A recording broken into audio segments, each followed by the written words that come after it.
7h19, Patrick Cohen, vous recevez ce matin un étudiant à l'université Paris 1 Tolbiac, établissement bloqué depuis 10 jours. Étudiant et membre du comité de mobilisation de Tolbiac. Bonjour Arthur. Bonjour. Vous ne souhaitez pas donner votre nom de famille, donc je vous appelle Arthur Tolbiac, bloqué depuis 10 jours sans un seul cours. Quelle est la part des étudiants mobilisés contre la loi Vidal ? À Paris 1, je pense qu'elle est assez énorme. On était encore 1500 en Assemblée Générale mardi dernier. Les nombres d'étudiants en Assemblée Générale ne fait qu'augmenter depuis maintenant 10 jours. Oui. On était 800 il y a 10 jours, lundi, puis après on est monté à 1000. Mais il y a plus de 10 000 étudiants à Paris 1. Hein. On est 12 000 étudiants à Paris-Tolbiac, mais 1500, je pense que c'est des chiffres énormes. Moi, j'ai jamais vu ça à Tolbiac. C'est une forte mobilisation, mais est-ce que ceux qui approuvent la réforme du gouvernement peuvent se faire entendre dans les AG et peuvent participer au vote ? Évidemment, pendant les assemblées générales, il y a des votes sur les blocages, sur ceux qui peuvent être pour la sélection en licence. La réalité aujourd'hui, c'est qu'ils sont très minoritaires dans l'université, que ce soit ceux qui sont pour la sélection ou ceux qui sont contre la sélection, mais qui peuvent être contre les blocages aussi.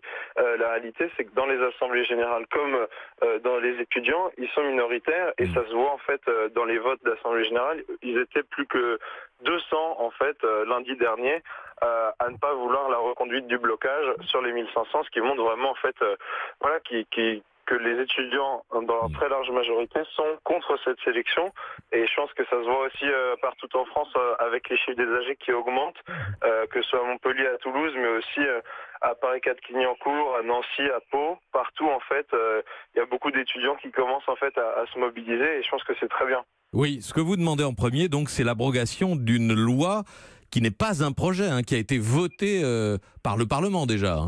Oui, tout à fait. Je pense que c'est l'abrogation du plan étudiant, la principale revendication, mais aussi, je pense, la question de l'arrêté licence et de la réforme du bac, parce qu'en réalité, ces trois questions en fait de l'éducation vont ensemble. On peut pas en fait les aborder une par une, et je pense que c'est une vision de l'éducation nationale que nous on refuse, une vision de l'enseignement supérieur qu'on refuse. On veut pas des universités qui sont mises en concurrence et qui trient les étudiants. Aujourd'hui, l'université c'est déjà une instance de reproduction sociale, on le sait, et demain en fait ça va être une instance d'exclusion sociale. Tous ces enfants des classes populaires qui aujourd'hui pourraient encore entrer à l'université, demain elles vont en être exclus, et c'est ce qu'on dénonce principalement. Mais vous ne préfériez pas le système de tirage au sort qui était là avant, Arthur ?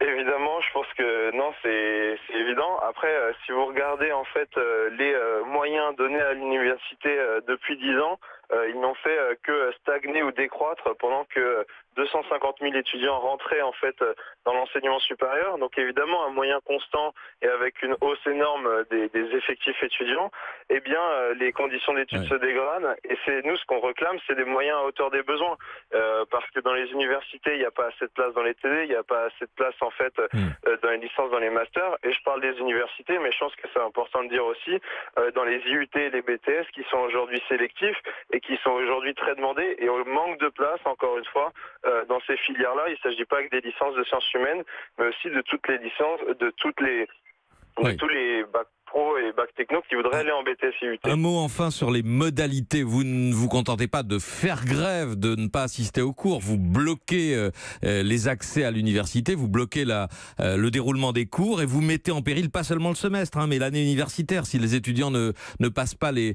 partiels, vous assumez ces méthodes et ces moyens d'action ? Alors évidemment, je pense qu'on assume ces méthodes, et moi j'ai écouté monsieur Georges Haddad hier sur votre antenne qui nous parlait de violence de petits groupes venant de l'extérieur qui prendraient en otage c'est le président de l'université Paris 1, voilà. C'est ça, c'est le président de l'université Paris 1 qui nous a parlé en fait de prise d'otage des 10 000 étudiants et qui dénonçait ces violences inacceptables. Moi je pense que la première violence, elle vient du gouvernement et de cette loi en fait qui est une loi qui est ultra violente au niveau social, qui va exclure encore une fois les jeunes des quartiers populaires. Et on voit bien aussi cette violence quand on a commencé à réagir, même à l'échelle française. Quel a été quelle a été la réaction du gouvernement? C'est d'envoyer des CRS dans les facs à Bordeaux, à Dijon, à Lille, et de laisser même parfois l'extrême droite agir en toute impunité, comme à Montpellier, comme à Lille. Un mot pour rappeler que ce n'est pas ce que dit le premier syndicat étudiant aujourd'hui, la FAGE, qui soutient la réforme Parcoursup. Merci Arthur, membre du comité de mobilisation de Paris-1 Tolbiac, d'avoir été en ligne avec nous.